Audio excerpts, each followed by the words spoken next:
We get a round of applause for Tristan. So, I want to tell you what living oneness means to me and what it can mean for you. Basically, you hear the word oneness in the community.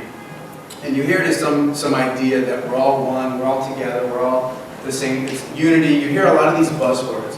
And a lot of people don't put that into practice as much as they should. So what I want to suggest is that if we're living the oneness, we're really seeing the similarities in all of us. We're seeing each other from the level of the heart, and we're not creating differences through our minds. So our minds are really what create our differences, and the ego is what creates separation. So what I want to talk to you is about awakening at the level of the heart so that we can live the oneness. This community that I've been a part of, that Andrew's created here, it's all about oneness. And what that means is really learning to be in our hearts and learning to do what we're guided to do from a place of intuitive knowledge and knowing, and not reactivity and overthinking and rationalizing and creating problems in our minds. I deal with a lot of people in my work, and most people come to me with problems at the level of the head. And the first thing we do is we dissolve the problems at the level of the head, and then I help them access their hearts. And there's a couple steps to that. One is identifying the thoughts and dissolving them. The next is actually accessing the heart through a layer of pain. So I don't want to shy away from this idea of pain. It's necessary to go through it, and it's a part of our process to embrace the oneness. You can't, if you look at me and you see differences, then your mind is judging, you're creating that separation. And what I want to suggest is that when we do the work on the level of the heart, we start to open up and we stop seeing through the eyes of judgment, we start seeing through the eyes of compassion. Compassion is a heart-centered value, and that's really the value that I believe our community needs to embrace in order to dissolve the tension in the community and with the world.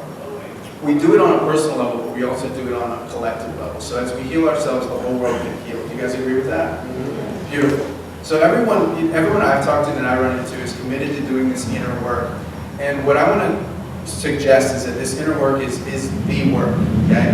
There's work that we do in the community, there's service to others, and that's fantastic. But when you do the inner work, you start to resolve your own internal differences. You go into that tension and you transform it. So I'm going to show you a couple practices today that I use to just start to shift the energy.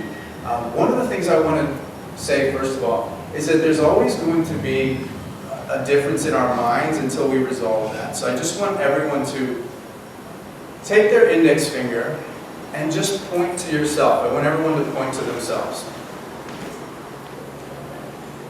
Awesome. No one did this. No one pointed to their head. So that's not who we are. We're not this. We're this. So when we can come from the level of the heart, we start to create a connection with each other. We start to see each other as the same. And this unity consciousness that we're all embracing, then that comes into being.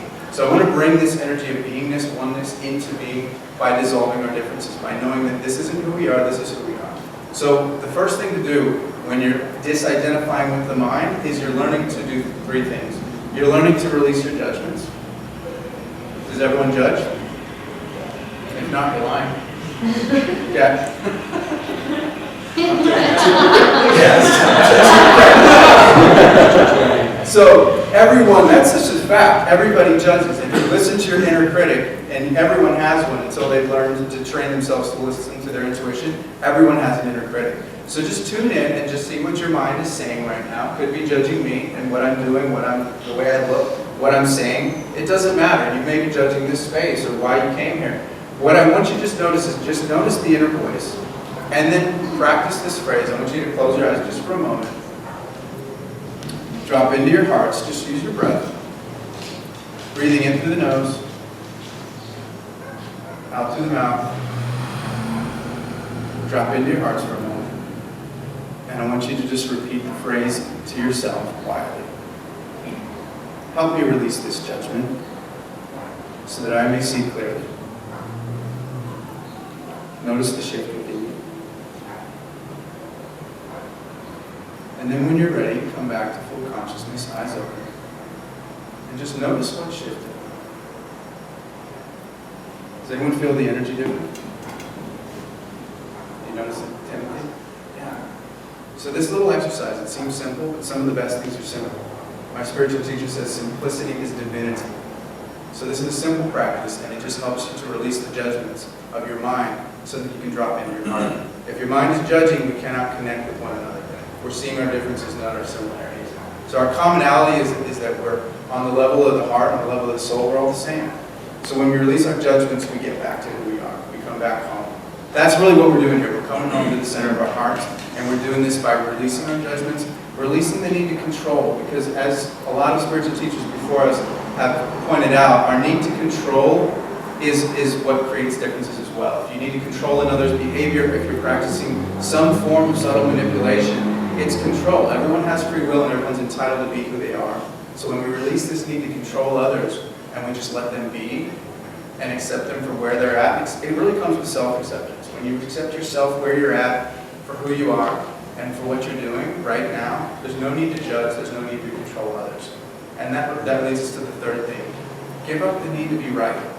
Okay? Self-righteousness is one of the biggest contributors to creating differences within our community and within our family structures, within our groups of friends. If we need to be right, we're always argumentative. And if we're always argumentative, then we're creating tension in the community where there doesn't need to be tension. There needs to be a resolution. So how can we resolve being right? First of all, just give up being right. Give up the need to be right. What's the need to be right? What do you need to prove? What part of you needs to prove a point? Let it go, and you'll find peace. So choosing peace is really just about letting go of your judgments, need to be in control, and your need to be right. When you release those three things, you access the heart, and you start coming from this level of compassion that sees everyone for who they are and starts accepting everything and everyone in the moment. There's a beauty to this way of living because it allows us to access our gifts. If I'm not concerned with what you're doing and making you wrong, then I can just dwell in my truth. And I want each and every one of you to dwell in your truth. I want you to bring out your gifts and give them to the world. I want to hear your message. I want to hear what your heart has to say. I want to see your heart's desire manifest into our shared existence. So this shared experience that we're creating, it comes from each and every one of you, bringing your truth, bringing your gifts, bringing your message. And it comes when your heart's intervening.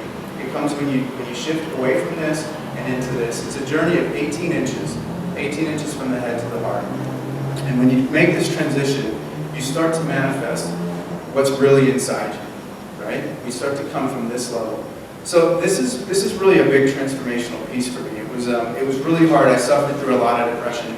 I was crippled by depression and anxiety for many, many years. Who can relate to that?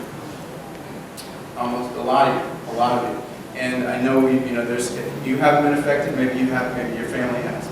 Depression and mental illness is a very real thing, and a lot of us are suffering from it. But I'm going to tell you this in my experience with all the people I've worked with and through my own personal transformation. Depression is just over-identification with the mind, our thoughts, our past. And Megan said one thing that I just want to point out is like putting things on a shelf, right? A lot of us tend to do that. We tend to put things on a shelf and we'll say, we'll just isolate that, we'll isolate the problem, put it over here, and won't deal with it. But what I want to suggest is that we just bring all that into our experience. We just bring all these things that we don't want to look at, we bring it into our experience.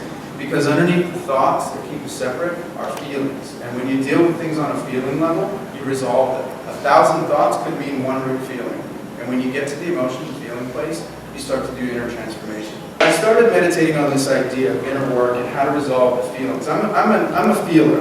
That's kind of like what INFP is my quality. I'm an intuitive, I'm a feeler, perceiver. That's what I do. I'm very, very feeling-based, very empathetic. So I feel things on a deep level. And so a lot of times, we live in a harsh world. Would you guys agree? Yes. It's harsh. When you go outside these doors and you're not in this container of safety, transformation, oneness, it's kind of crazy out there. It can be, if we're perceiving it from a fear-based place. If we're perceiving things through the eyes of love, through the eyes of compassion, there's really nothing to fear. And I mean that. Because we create with our minds. We're powerful creators. And we either create more of what we don't want, or we create more of what we do want. And this vision that we're all trying to co-create really comes from the level of the heart when we can see everything through compassion, through love, through acceptance, through kindness. This is what transforms, but again, we're coming back to your individual self. How can you transform? How can you shift? So you shift at the level of the heart by accessing your heart.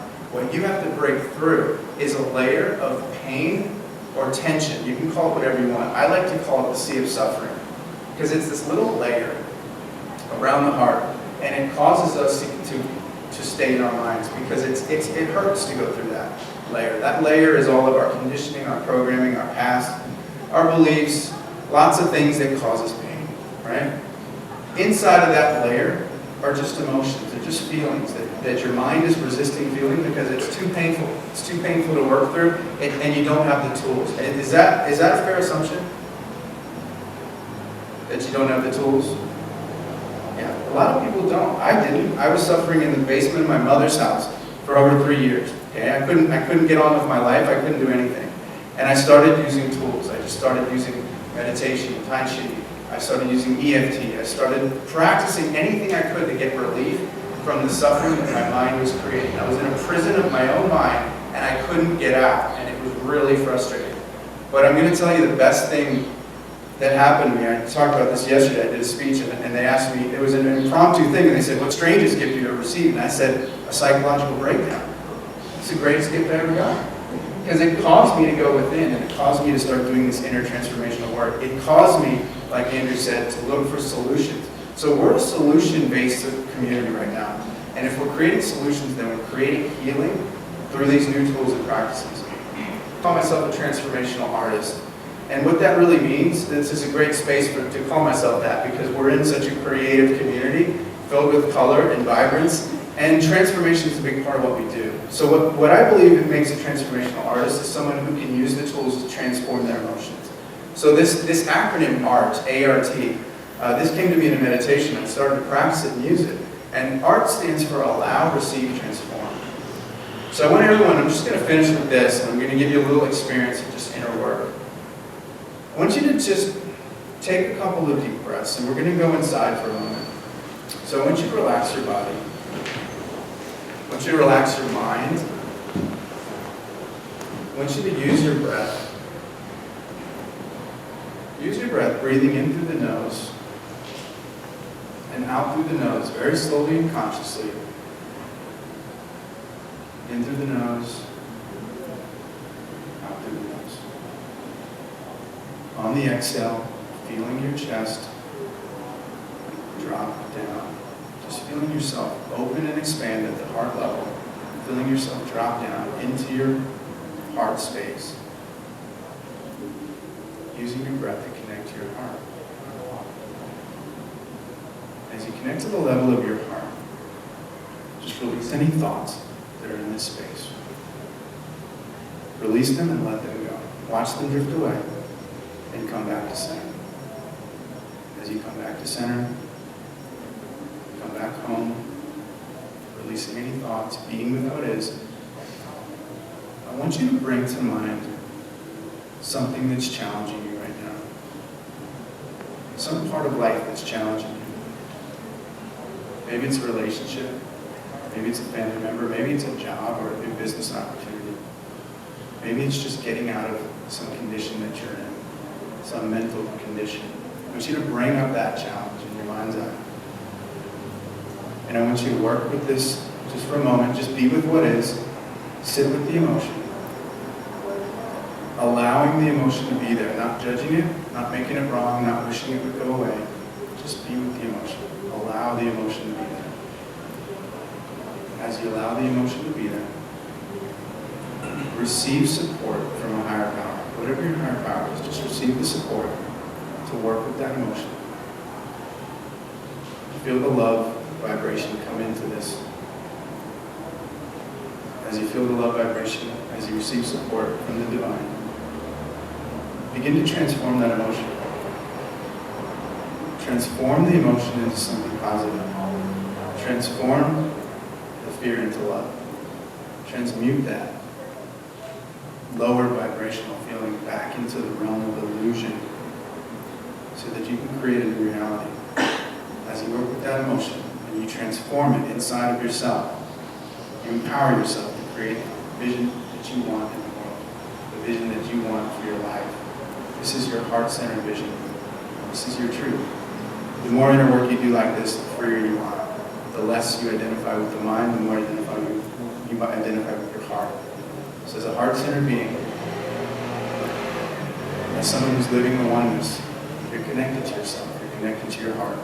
You're processing anything that comes up, and you always have the empowerment to do this inner work. You don't have to run from any of your feelings anymore.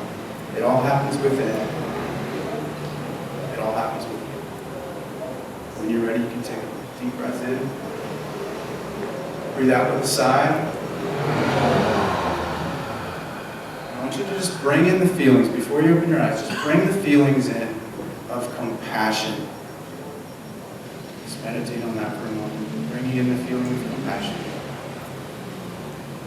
Bringing in the feeling of acceptance. Bringing in the feeling of gratitude. When you call on these three qualities, these are your heart-centered values. And these will create a shift. These will connect you to your core, to your truth. So in this heightened state of awareness, I want you to notice how you feel and how possible it is for you to return to this anytime you want. I want you to feel empowered with this tool. You're not the victim of anything. The secret of life is not to become a victim of the world. You're empowered, you're whole, you embody truth. And the world needs what you have. So just acknowledge yourself silently. Give yourself permission to be who you are. You're safe, you're loved, you're powerful. Take a deep breath in. Breathe out. When you're ready, you can open your eyes. I just want to close by saying thank you. I wanted to provide you with value and leave you in an inspired place. Did I accomplish that? Yes. Good. Thank you, guys. I appreciate you having me. Andrew, thank you for having me. Excellent.